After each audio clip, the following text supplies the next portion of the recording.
Il y a une chose que la plupart des hommes ne comprennent qu'au moment où tout dérape. Le silence n'est pas toujours une force. Parfois, c'est une lame plus tranchante que n'importe quel mot. Quand tu te retires, quand tu cesses d'expliquer, quand ta voix s'efface de son univers, elle commence à ressentir quelque chose qu'elle ne maîtrise pas. De la confusion, de la curiosité, de la frustration. Cette tempête intérieure peut devenir plus puissante que le réconfort que tes mots lui apportaient. Le thème du jour est simple en apparence, mais redoutablement subtil. Ton silence la blesse plus que tu ne l'imagines. Il ne s'agit ni de ghosting, ni de petits jeux psychologiques. Il s'agit de cet espace calme qui apparaît quand un homme, autrefois prolifique, parle moins. Non par orgueil, mais par lucidité. Par nature, les femmes communiquent par l'émotion. Elles ont besoin de réassurance verbale, d'échanges sensibles, de signes explicites de lien. Lorsque ce flux s'interrompt, son rythme affectif se dérègle. Et ce dérèglement la pousse à questionner ce qu'elle croyait tenir pour acquis. Toi, la relation, et même sa propre lecture d'elle-même. Vérité dérangeante. Si le silence la désoriente, il met aussi à nu ses schémas d'attachement, ses insécurités, son besoin de garder la main. C'est pourquoi ton silence, lorsqu'il est employé à bon escient, devient à la fois puissant et périlleux. Ici, on va comprendre pourquoi il l'atteint plus qu'on ne le pense, et comment l'utiliser sainement et avec assurance, sans basculer dans la manipulation ni la froideur affective. Reste jusqu'au bout. Tu verras la psychologie du silence, et la façon dont elle reconfigure tout. Le pouvoir caché du silence.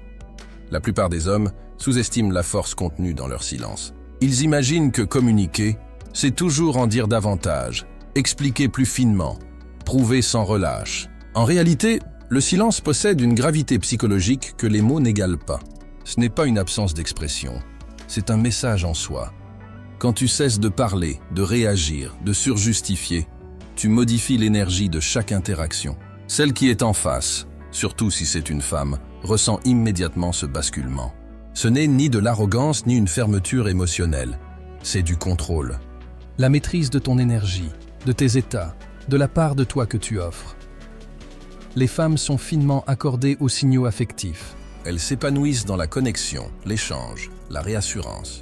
Ton silence brise ce rythme. Il fissure sa sécurité émotionnelle, la laissant se demander ce qui se trame dans ta tête. Ce calme devient un écho qu'elle remplit de ses propres pensées, doutes et suppositions. Plus elle tente de décoder ton mutisme, plus il capte son attention. Voilà un pouvoir que beaucoup d'hommes ignorent. Tu n'as pas besoin d'élever la voix pour être entendu. Parfois, l'affirmation la plus forte, c'est de ne rien dire. Mais ce silence ne devient puissant que s'il est intentionnel. Non pour punir, mais pour retrouver l'équilibre. Quand une dispute s'envenime, ou que les émotions sont à vif, choisir le silence plutôt que l'éclat, c'est manifester force et retenue. Tu montres que l'impulsion ne te dirige pas. Ce calme dessine une aura de stabilité, un trait profondément respecté, même si rarement admis. Le pouvoir du silence ne réside pas dans la distance, mais dans la présence sans bruit. Être capable de demeurer silencieux, tout en conservant une autorité émotionnelle, envoie un message limpide. Tu es sûr de toi. Tu n'as ni besoin d'approbation, ni d'expliquer ta valeur. Ce qui choque, c'est la manière dont beaucoup réagissent. Certaines confondent silence et indifférence, persuadées que tu ne tiens plus à elles. En vérité, tu retires simplement le carburant émotionnel qui alimentait les tensions superflues. Ton calme la place face à elle-même, à ses attentes, ses suppositions, ses réflexes. Cette confrontation peut être inconfortable, parfois douloureuse. Voilà pourquoi le silence blesse plus que l'affrontement. Au fond, sa force vient d'une discipline affective, patience, contrôle, leadership par la présence plutôt que par la pression. L'homme qui atteint cet équilibre fait du silence un langage de respect, pour lui comme pour elle, qui découvre dans cet espace la véritable mesure de ta valeur.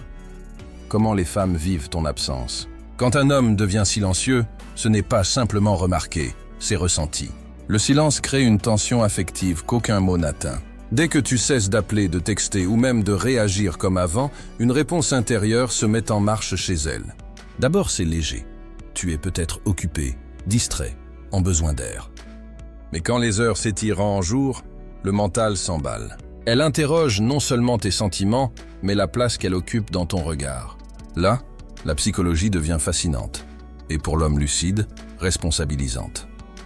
Hommes et femmes ne vivent pas l'absence pareille. Pour un homme, le silence apaise. un bouton de réinitialisation, un moyen de rassembler ses idées, de se poser. Pour beaucoup de femmes, il ressemble à une distance affective, à une cassure qu'il faudrait réparer vite. Leur système émotionnel s'attache au flux relationnel. Lorsque ce flux s'interrompt, le cerveau l'interprète comme un rejet. Ce n'est pas toujours rationnel, mais c'est viscéral. Parce que l'émotion guide davantage le comportement féminin que la logique, ce manque prend de la place. Elle rejoue d'anciens échanges, relie des messages, cherche la phrase qui aurait tout fait basculer. Au fond, elle tente de donner du sens au vide que tu as créé. Ce processus met à nu la dépendance émotionnelle. Quand tu étais présent, tes mots et ta présence offraient une certitude. Ton silence retire ce socle, et son esprit s'empresse de combler le creux. Elle peut devenir défensive, distante, ou tenter de te piquer pour te faire réagir. Sous ces gestes, c'est une quête de réassurance, savoir si elle compte encore. Voilà à quel point ton absence la touche. Ce n'est pas une manœuvre, c'est une prise de conscience. Quand tu comprends comment elle perçoit ton retrait, tu cesses d'utiliser le silence comme arme et tu en fais un miroir. Que révèle-t-il de la relation? Respecte-t-elle ton besoin d'espace ou panique-t-elle à la moindre accalmie? Comprend-elle ta paix ou crée-t-elle du tumulte pour récupérer ton attention? Ces réponses disent sa maturité affective bien mieux que de grands discours. Paradoxalement, plus tu te fais silencieux, plus ses émotions parlent fort. Elle peut faire semblant d'aller bien, poster davantage, se montrer lointaine. Souvent, ce n'est qu'un masque posé sur l'inconfort qu'engendre ton absence. Au fond, elle suranalyse, rumine, ressent la rupture du rythme. Ton silence n'est pas invisible, il résonne, l'oblige à reconnaître le déséquilibre qu'elle essayait d'ignorer. L'homme qui comprend comment son absence est vécue gagne une forme de contrôle sans prononcer un mot. Le silence devient plus qu'une pause, le reflet de sa force, de sa discipline, de sa valeur. Cet homme ne court pas après l'attention. Il laisse son absence rappeler pourquoi sa présence comptait tant. Quand le silence tourne à la confusion. Bien employé, il est puissant. Mal compris ou mal dosé, il sème facilement confusion, ressentiment, distance difficile à réparer. Beaucoup s'y trompent. Ayant entendu que le silence impose le respect, ils s'en servent pour punir. Or, il y a une frontière nette entre confiance tranquille et retrait affectif. La première construit mystère et force. Le second détruit confiance et lien. Cette nuance sépare l'homme sage de l'homme blessé. La mauvaise voie, se figer complètement lorsqu'on est contrarié, ignorer appels et messages, non pour retrouver l'équilibre, mais pour susciter culpabilité ou détresse. Le silence devient alors châtiment. Il cesse d'être pouvoir pour devenir privation émotionnelle. Cela peut, à court terme, la pousser à te chercher, mais ça ronge sa sécurité intérieure. Peu à peu, elle associe ton mutisme au rejet et se ferme. Autre erreur, fuir tes responsabilités. Se taire pour éviter les conversations difficiles, c'est confondre calme et esquive. Le vrai silence masculin n'est pas l'évitement, c'est le sang-froid. Se taire parce qu'on choisit la clarté plutôt que le chaos, pas parce qu'on fuit la parole. L'évitement ne crée pas la paix, il diffère la collision et la rend plus complexe. La bonne voie, un silence qui parle de maîtrise, pas de distance. Faire une pause plutôt que réagir. Laisser le temps dissiper la tension avant de revenir. Clair, posé, logique. Se taire, non par dédain, mais parce qu'on valorise la paix plutôt que le drame. Ce silence-là inspire un respect doux. Il témoigne d'un ancrage. Tu n'es pas ballotté par l'instant. Pour cela, sois intentionnel. Si tu te retires, que ce soit pour réfléchir, pas pour riposter. Énonce calmement tes limites avant de prendre du recul. Dire simplement « j'ai besoin d'un peu de temps pour poser mes idées ». Évite la confusion et préviens le contresens. Un silence sans contexte peut être vécu comme un abandon. Avec maturité, il devient leadership. Le timing compte. Il fonctionne mieux après la communication qu'avant. Expose d'abord ton point de vue, puis recule. Ainsi, ton calme n'est pas perçu comme de l'indifférence, mais comme de la force. En bref, le silence crée de la confusion quand il manque de but. Utilise-le pour bâtir la paix, pas la pression. L'homme qui sait se taire sans couper le lien devient celui qu'on respecte, pas celui qu'on craint. Le silence ne devrait jamais être un mur. Il devrait être le calme qui rétablit la connexion. L'effet d'entraînement émotionnel. Comprends ceci, ton silence fait plus qu'apaiser le vacarme. Il produit une onde qui descend plus profond que tu ne l'imagines. À l'instant où tu cesses d'expliquer, de te défendre, de mendier la clarté auprès de quelqu'un qui refuse de te voir, quelque chose de puissant s'enclenche. L'énergie bascule, Tu récupères des fragments de toi qui se perdaient dans des mots superflus et des émotions dilapidées. Voilà la beauté du silence émotionnel. Il ne s'agit pas seulement de sa réaction, mais de ton évolution. Beaucoup pensent perdre en se retirant. En vérité, c'est souvent là que naît le véritable pouvoir. Tu découvres que ta paix vaut plus qu'une victoire d'ego. Ton calme devient ta force et ton silence, ton maître. D'abord, tu entends mieux tes propres pensées. Tes décisions cessent d'être dictées par l'émotion et s'alignent sur la compréhension. Tu ne cherches plus à être validé, tu choisis la paix. Cette quiétude modifie ta façon de te mouvoir, de parler, de diriger. Crois-le. On ressent cette énergie bien avant d'entendre ta voix. Vers l'extérieur, ton calme impose un respect nouveau. Ce n'est pas un froid distant, mais une stabilité ancrée. Il rappelle que tu n'es pas disponible sur commande, ni entraîné dans toutes les tempêtes. Tu as la discipline de l'immobilité quand tout tremble. Cette immobilité attise sa curiosité. Elle revoit son approche, ses attentes. Ton silence devient miroir. Il renvoie ses habitudes, ses réflexes affectifs. La transformation commence alors, non par ce que tu dis, mais par ce que tu retiens. L'onde touche aussi les autres. Amis, collègues, inconnus perçoivent ton sang-froid. Tu ne réagis plus au manque de respect, tu le dépasses. Tu ne plaides plus ta valeur, tu l'incarnes. Cette confiance tranquille aimante, elle dit que tu te possèdes. Dans un monde saturé de bruit, l'homme capable de rester silencieux marque les esprits. Voilà la leçon. Le silence n'est pas une faiblesse, c'est de la sagesse. Tout ne mérite pas ta réaction. Protéger ton énergie vaut mieux que la gaspiller. Mieux vaut maîtriser tes états que d'en être esclave. Quand tu comprends cet effet d'entraînement, tu cesses de chercher le pouvoir dans le contrôle. Tu le trouves dans la paix. La prochaine fois que tu seras tenté d'argumenter, d'expliquer et de prouver, respire. Laisse ton silence parler. Laisse-le diffuser, car l'homme qui demeure calme quand tout exige sa réaction n'est pas seulement fort, il est rare. Et la rareté dans le vacarme rend inoubliable. Utilise le silence avec intention. Pour saisir l'influence, le contrôle et la profondeur émotionnelle d'une relation, apprends à manier le silence avec intention. Bien employé, c'est la persuasion à l'état pur. Pas une manipulation, mais une clarté, un sang-froid, une intention. Il existe des moments où parler moins en dit plus, où le calme porte plus loin que la confrontation, où la distance signale la valeur. Le piège, c'est l'usage impulsif, se fermer parce qu'on souffre ou qu'on est en colère. À l'inverse, le silence intentionnel devient ton levier le plus persuasif. Voici la vérité. On ne réagit pas tant aux mots qu'à l'énergie. Tu peux t'expliquer des heures. Si ton énergie paraît dispersée ou suppliante, tes mots perdent leur densité. Le silence renverse l'équilibre. Il l'oblige à ressentir ton absence. Il lui rappelle que ta paix n'est pas négociable sous pression. Ce calme assure. Tu n'es pas un homme de plus qui réclame d'être compris. Tu es un homme qui honore sa propre présence. Pour agir avec intention, définis ton pourquoi, chercher de la clarté, protéger ta paix, lui laisser le temps de réfléchir. Quand il y a une intention, le silence parle autrement. Il ne vient pas de la douleur, mais de la puissance. Je ne nourris pas le chaos, mais je reste là. C'est une confiance discrète qui attire sans mendier. Quand elle sent que ce silence est maîtrisé et non réactif, un contraste profond se crée. Elle s'interroge. À quoi tu penses? Ce que tu ressens? Pourquoi tu ne réagis pas comme les autres? La curiosité se mue en attrait. Elle réalise que ta validation n'est pas gratuite. Elle se mérite par le respect et l'effort.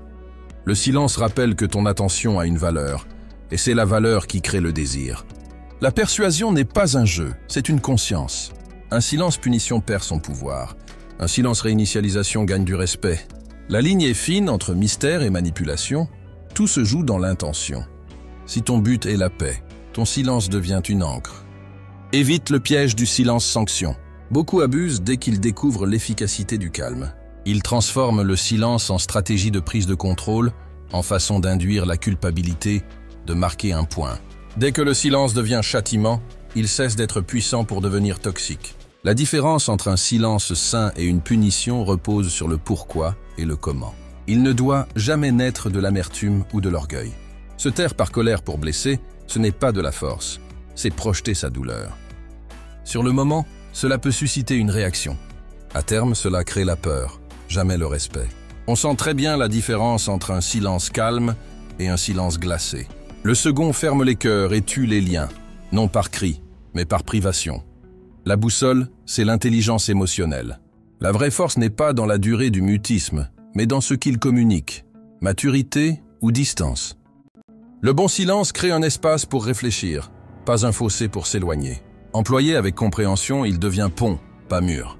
Il apaise ton esprit et lui offre une chance de se poser. Et il faut aussi savoir quand le rompre.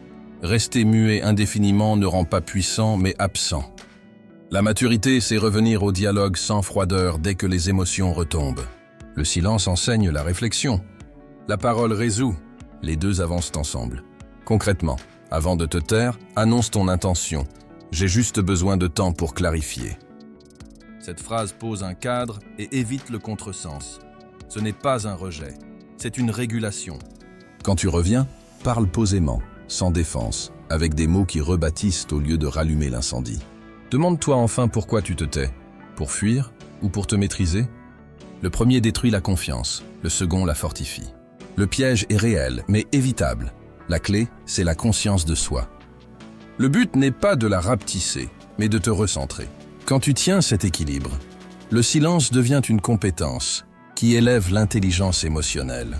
L'homme qui le maîtrise ne perd jamais la main. Il conduit avec calme, sagesse, élégance. Transformer le silence en force. Vient un moment où tu réalises que le silence n'est pas une réaction, mais une manière d'être. Il ne s'agit pas de fuir les mots, mais de maîtriser ta présence. Alors ton silence n'a plus la lourdeur défensive. Il devient ta paix, ton pouvoir. L'homme véritablement confiant le sait, le plus bruyant n'est presque jamais le plus fort. Souvent c'est le plus calme. Un silence nourri par la confiance attire l'attention sans la réclamer. Quand tu te tais, tu obliges l'autre à se pencher. Tu amènes, surtout les femmes, à tendre oreille vers ce que tu ne dis pas. Cette énergie discrète installe un mystère plus puissant que les explications interminables. Tu ne cours plus prouver ta valeur, tes actes la racontent. Celui qui reste ancré au cœur des tempêtes affectives ne s'oublie pas. Son énergie parle un langage que les mots n'atteignent pas. Ce silence vient de la maîtrise de soi, pas de l'ego. Il se cultive par la conscience, la discipline, la maturité affective. C'est savoir que tu n'as pas à répondre à tout ce qui te provoque. C'est comprendre que s'éloigner n'est pas perdre. C'est choisir la paix plutôt que le tumulte. Quand tu fais du silence un outil de maîtrise émotionnelle, tu refuses que les autres dictent tes réactions. Tu cesses de chercher la clôture, l'attention, la validation. Tu te choisis toi. Là naît la force masculine réelle. À ce niveau de discipline, ton énergie change. On le sent, et beaucoup le remarquent, particulièrement les femmes, car ta confiance tranquille te distingue. Tu deviens imprévisible, non par jeu, mais par ancrage. Ni facilement piqué, ni en manque d'approbation, ni effrayé d'être seul. Ce genre d'homme est rare, et la rareté attire. Ton silence devient ta signature. Stabilité, pouvoir, contrôle, sans hausser le ton. Souviens-toi, faire du silence une force ne veut pas dire fermer ton cœur. Cela signifie parler avec logique plutôt qu'avec débordement, dirigé par le calme plutôt que par le chaos. Alors, tes mots pèsent davantage, portés par le sang-froid plutôt que par la frustration. Le silence t'apprend à mieux écouter, à observer, à comprendre plus profondément. Tu repères les schémas, sans les variations d'énergie, réponds avec intention plutôt qu'impulsion. Au bout du compte, le silence n'est pas faiblesse, c'est conscience. La discipline de savoir quand la présence suffit. Quand tu maîtrises cela, tu ne poursuis plus le pouvoir, tu l'incarnes. L'homme qui transforme le silence en force ne gagne pas seulement des joutes, il gagne le respect. La puissance n'est pas dans le vacarme, elle est dans cette science de se taire quand il le faut. Le silence compris et maîtrisé dépasse le réflexe. Il devient reflet de force, de clarté, d'estime de soi. Un homme qui sait quand parler et quand se taire impose le respect sans effort. Son calme dit plus fort que la colère ce que la dispute n'a jamais su exprimer. Mais ce silence doit toujours venir d'une intention, jamais de l'orgueil. Utilisé avec mesure et intelligence émotionnelle, il bâtit la confiance, restaure la paix, approfondit le lien. Au final, la masculinité véritable ne s'affiche pas par le bruit, elle se révèle par la retenue. Parfois, la chose la plus puissante qu'un homme puisse dire, c'est de ne rien dire.